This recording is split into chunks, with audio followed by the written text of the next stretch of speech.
ജമ്മുകാശ്മീരിൽ ഭീകരർക്കെതിരെ വീണ്ടും നടപടി. ലഷ്കർ കമാൻഡറുടെ വീട് സ്ഫോടനത്തിൽ തകർത്തു. ഭീകരൻ ഫറൂഖ് അഹമ്മദ് തദ്വയുടെ കുപ്വാരയിലെ വീടാണ് തകർത്തത്. ബൽറാം നെടുങ്ങാടി പഹൽഗാമിൽ നിന്ന് വിശദാംശങ്ങളുമായി ചേരുന്നു. ബൽറാം, തുടർച്ചയായ ദിവസങ്ങളിൽ പ്രാദേശിക തലത്തിൽ ഈ ഭീകരപ്രവർത്തനങ്ങളെ പിന്തുണയ്ക്കുന്ന ഭീകരവാദികളെ അവരുടെ വീടുകൾ ആക്രമിച്ച് തകർക്കുക, പ്രാദേശിക ഭരണകൂടവും സുരക്ഷാ സേനയും അതിന് മുതിരുന്നു. പ്രാദേശികമായി ജനങ്ങൾ ആ നീക്കത്തെ പിന്തുണയ്ക്കുന്നു. അവർ സുരക്ഷാ സേനയ്ക്കൊപ്പം ജമ്മുകാശ്മീർ പോലീസിനൊപ്പം ഈ ദിവസങ്ങളിൽ അണിനിരക്കുന്നത് നമ്മൾ കണ്ടു. പതിവില്ലാത്തതാണ് ആ കാഴ്ച. അപ്പോൾ ഈ ഭീകരതയ്ക്കെതിരെ കശ്മീരിലെ ജനങ്ങൾ സേനയ്ക്കൊപ്പമാണ് എന്ന് തെളിയിക്കുന്നത് കൂടിയാണ് ഈ യാതൊരു എതിർപ്പുമില്ലാതെ ഇത്തരം പ്രാദേശിക ഭീകരവാദികൾക്കെതിരായ നടപടി വ്യക്തമാക്കുന്നതല്ലേ?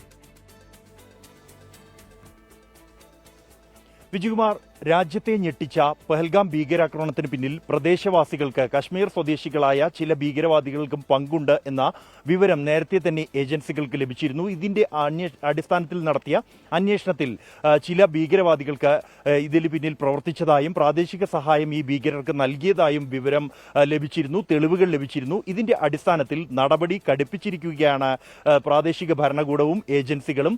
കഴിഞ്ഞ ദിവസം തന്നെ ഈ ആക്രമണത്തിൽ നേരിട്ട് പങ്കെടുത്ത 2 ഭീകരവാദികളുടെ വസതികൾ തകർത്തിരുന്നു പ്രാദേശിക ഭരണകൂടത്തിന്റെ നേതൃത്വത്തിൽ. അതിന്റെ തുടർച്ചയായുള്ള നടപടികൾ പിന്നീടും ഉണ്ടായിരിക്കുന്നു. ഇതുവരെ 6 ഭീകരവാദികളുടെ വീടുകളാണ് പ്രാദേശിക ഭരണകൂടത്തിന്റെ നേതൃത്വത്തിൽ തകർത്തിരിക്കുന്നത്. അതിൽ ഏറ്റവും ഒടുവിൽ കുപ്വാരയിൽ ഫാറൂഖ് അഹമ്മദ് തദ്വയുടെ വീടാണ് തകർത്തിരിക്കുന്നത്. ഇയാൾ ലഷ്കർ ഇ തൊയ്ബ കമാൻഡറാണ്. പാകിസ്ഥാനിൽ പോയി പരിശീലനം സിദ്ധിച്ച ഒരു ഭീകരവാദിയാണ്, കൊടും ഭീകരവാദിയാണ്. ഭീകരവാദികളെ റിക്രൂട്ട് ചെയ്ത ഒരു വ്യക്തിയാണ്. ഇയാൾക്ക് വേണ്ടിയുള്ള അന്വേഷണം ഊർജിതമായി പുരോഗമിക്കുകയായിരുന്നു ഏജൻസികൾ.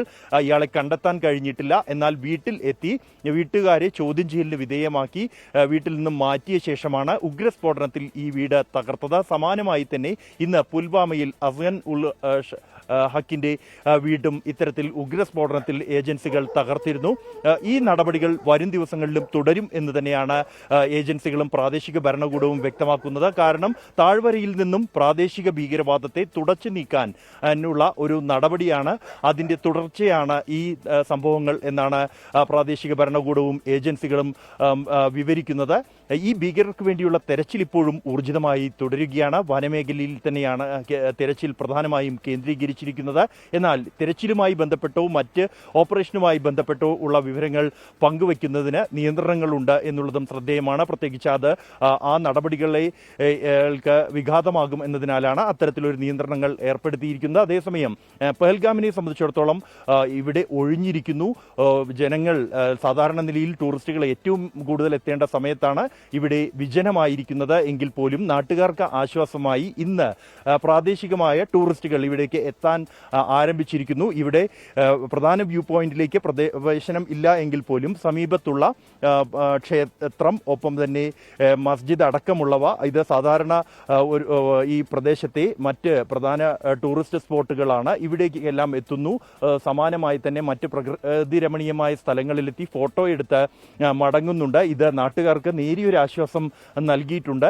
എങ്കിൽ പോലും എപ്പോഴായിരിക്കും സാധാരണ നിലയിലേക്ക് എത്തുക, എപ്പോഴാണ് ടൂറിസ്റ്റുകൾ ഇവിടേക്ക് ഇനിയും എത്തുക എന്ന ഒരു വലിയ ചോദ്യം തന്നെയാണ് ഇവിടെ എത്തുമ്പോൾ പ്രദേശവാസികൾ നമുക്ക് മുന്നിൽ വയ്ക്കുന്നത്. വിജയകുമാർ. യെസ്, ലഷ്കർ കമാൻഡറുടെ വീട്, അയാളുടെ പേര് ഫറൂഖ് അഹമ്മദ് തദ്വ, അയാളുടെ വീടാണ്, കുപ്വാരയിലെ വീടാണ് പ്രാദേശിക ഭരണകൂടവും സുരക്ഷാ സേനയും ചേർന്ന് തകർത്തത്. ബൽറാം നെടുങ്ങാടി പഹൽഗാമിൽ നിന്നാണ് വിശദാംശങ്ങൾ പങ്കുവച്ചത്.